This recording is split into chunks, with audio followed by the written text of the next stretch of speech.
গলা চেপে ধরা। এই বাস্তবতায় দাঁড়িয়ে আজ আমরা মুখ ঘুরিয়ে নেই, সরাসরি প্রশ্ন করব। বাতিঘরের আলোর সন্ধানে আপনাদের স্বাগত জানাচ্ছি। প্রথমে আসি মূল প্রশ্নে। শেখ হাসিনার সাথে আজ যে বৈঠকগুলো হয়েছে, সরকারি ভাষায় বা বেসরকারি ভাষায় বলি, এটি রুটিন কূটনৈতিক বৈঠক বা রাজনৈতিক বৈঠক।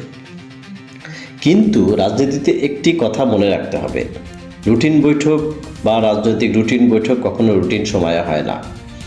এই বৈঠক হয়েছে ঠিক তখনই যখন 12 ফেব্রুয়ারি নির্বাচন নিয়ে আন্তর্জাতিক চাপ বাড়ছে, বিরোধী পক্ষ বিদেশি মিডিয়ায় বেশ সক্রিয়, দেশের ভিতরে অস্থিরতার আলোচনা। টাইমিংই বলে দেয় এটা রাজনৈতিক বিশেষ ইঙ্গিত। এই বৈঠকটি আসলে কার জন্য বার্তা?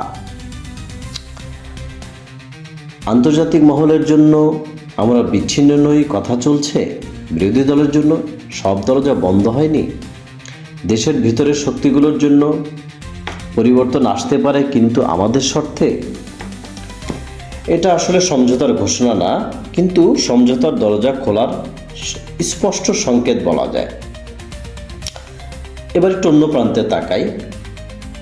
একই সময়ে তারেক রহমান কথা বলেছেন আমেরিকার এক প্রভাবশালী পত্রিকায়। এই পত্রিকার সাক্ষাৎকার লক্ষ্য করলে বুঝবেন এখানে আগুনঝরা বক্তব্য নেই, রাজপথের হুমকি নেই, ভাষা কূটনৈতিক ও পরিমিত। তিনি বলেছেন অংশগ্রহণমূলক নির্বাচনের কথা, গণতন্ত্রের পরিবেশের কথা, আন্তর্জাতিক ভূমিকা কী হবে সেসব নিয়েও। এর মানে কি? বিএনপি কি বুঝে গেছে দেশের রাজনীতি এখন শুধু দেশের ভিতরে সীমাবদ্ধ না? এটা আসলে স্পষ্ট বার্তা, সংঘাত নয়, গ্রহণযোগ্যতার রাজনীতি এখন সমাধান। এখন প্রশ্নটা একটু কঠিন, সমঝোতা না হলে কি হবে? রাজনৈতিক অচলাবস্থা, অর্থনৈতিক চাপ, আন্তর্জাতিক নিষেধাজ্ঞার ঝুঁকি। কিন্তু সবচেয়ে বড় ক্ষতি হবে দেশের সব অঙ্গন একে একে ধ্বংসের পথে। এবার সে বিশ্বকাপ বয়কট নিয়ে কিছু কথা। বিশ্বকাপ বয়কট, এই সিদ্ধান্তটা শুধু রাজনৈতিক না, এটা আত্মঘাতী। বাংলাদেশের 50 বছরের ক্রিকেটের ইতিহাস। একজন ক্রিকেটারের স্বপ্ন কি? ছোটবেলার মাঠ, পরিবারের ত্যাগ, সারা জীবনের স্বপ্ন একটি বিশ্বকাপ। তাহলে কি হলো? ক্রিকেটারের স্বপ্নভঙ্গ হলো, সে বিশ্বমঞ্চে খেলতে পারল না,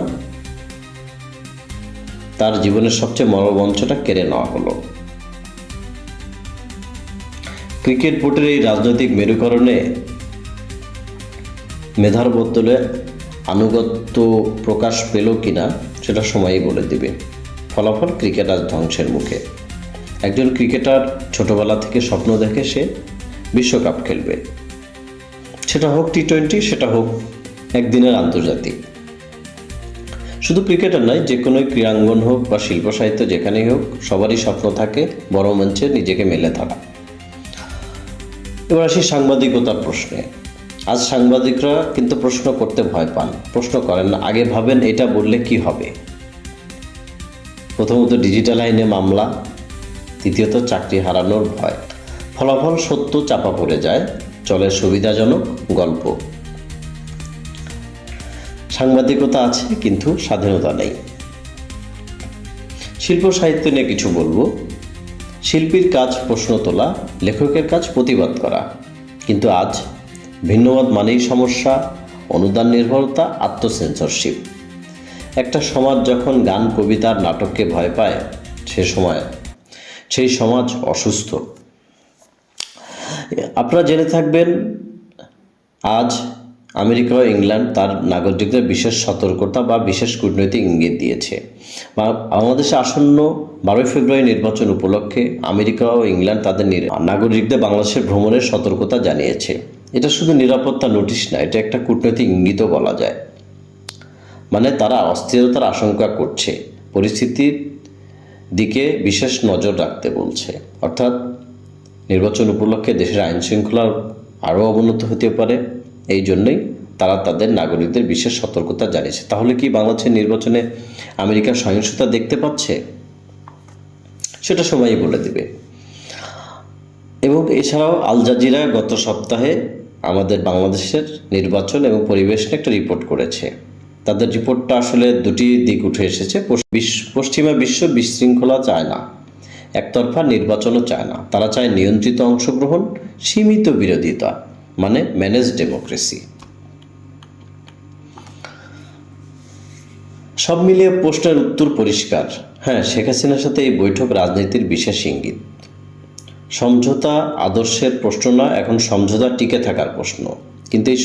কিন্তু যদি এই সমঝোতায় একটা বিষয় খেয়াল করবেন,